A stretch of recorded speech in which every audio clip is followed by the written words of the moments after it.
On January 3rd, 1943, Sons of Fury, a B-17, ditched into the frigid waters of the English Channel.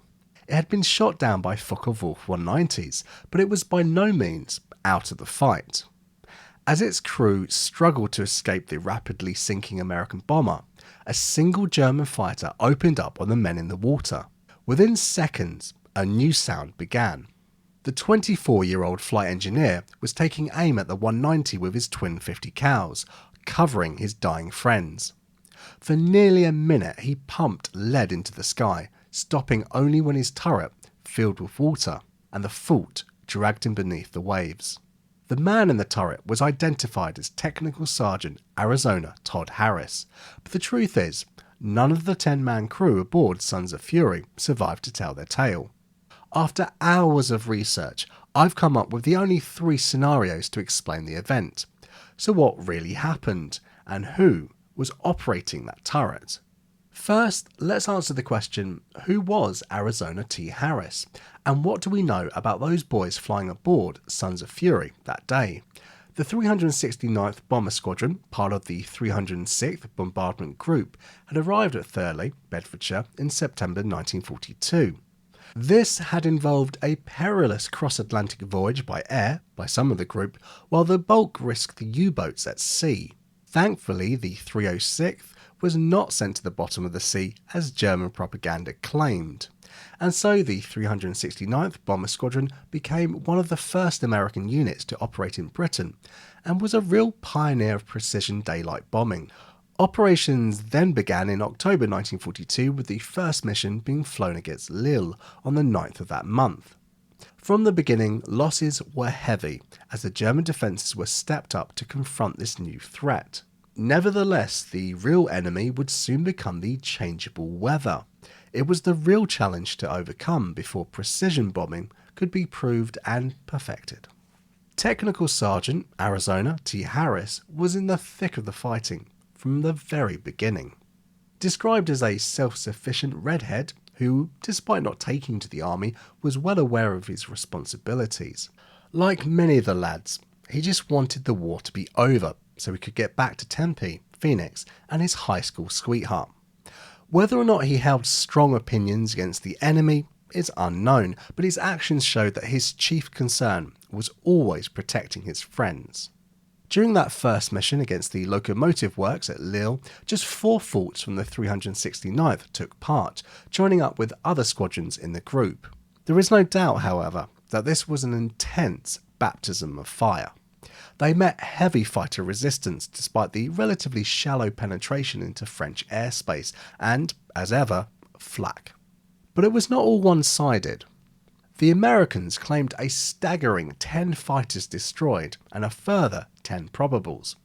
Technical Sergeant Arizona T. Harris claimed an FW-190 destroyed, and this claim was later confirmed. As a result, he was awarded the Air Medal. On the 8th of November, the unit's second mission, Harris and his crew put in claims for another 4 enemy fighters destroyed and a 5th as a probable. It looked very much as if the crew of the Sons of Fury would be making a name for themselves in this war. At 9 AM on the 3rd of January 1943, Sons of Fury took off to participate in the 5th American raid on Saint Nazaire. It would be the most devastating so far, earning great praise from Brigadier General Longfellow, Commanding General of the 8th Bomber Command. In reality, of the 10 forts that saw their bombs burst, only 3 reported them to have fallen in the target area.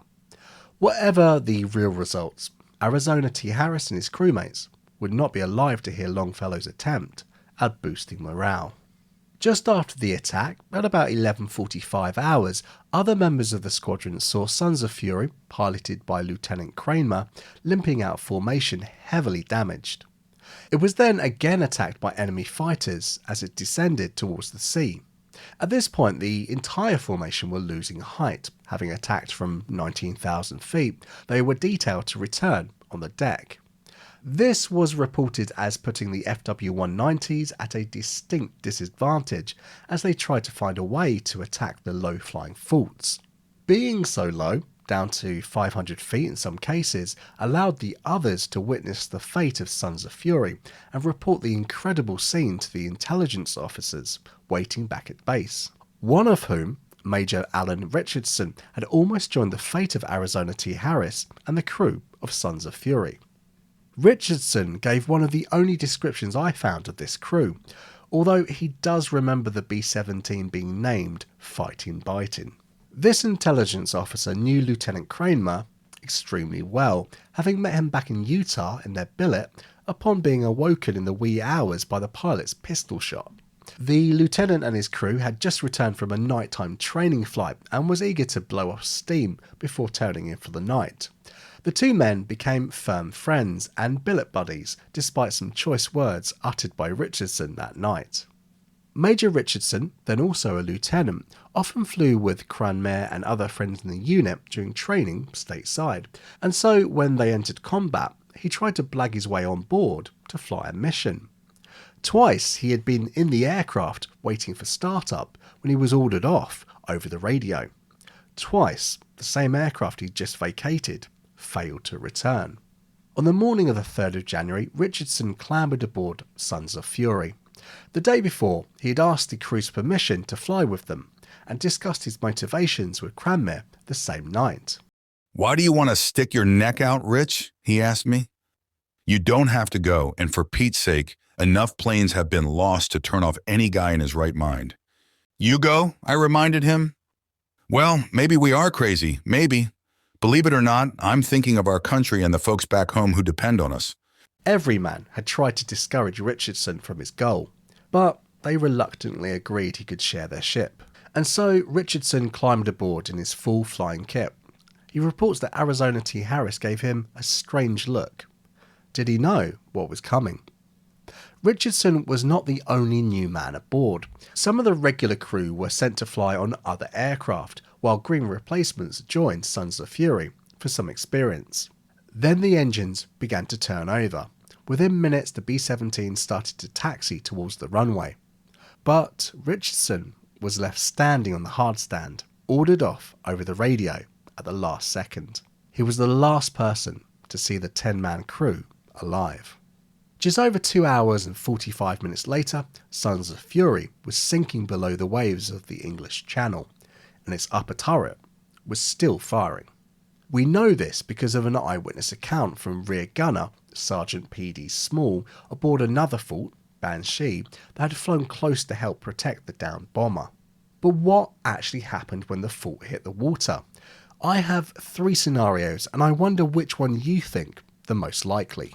Based on the after-action reports, Lieutenant Cranmer's aircraft, with Technical Sergeant Harris aboard, was heavily damaged over the target and ditched into the sea about 20 to 40 miles off the coast. At this point, it was being attacked by at least one FW-190.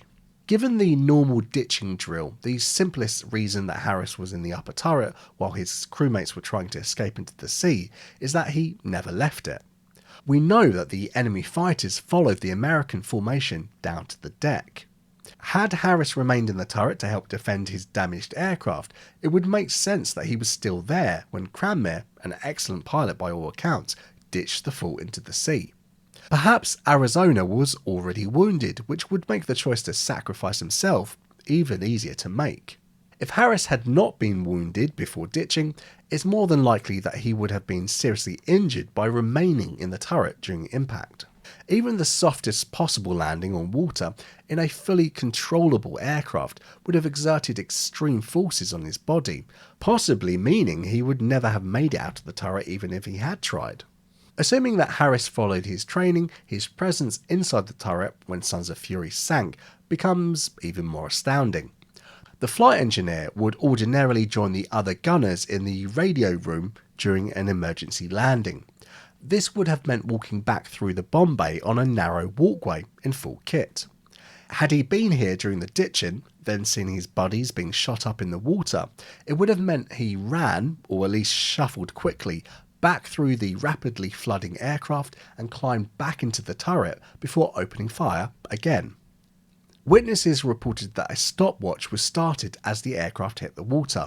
40 seconds later, the waves were claiming it forever. Though possible, I seriously doubt Harris could have managed this.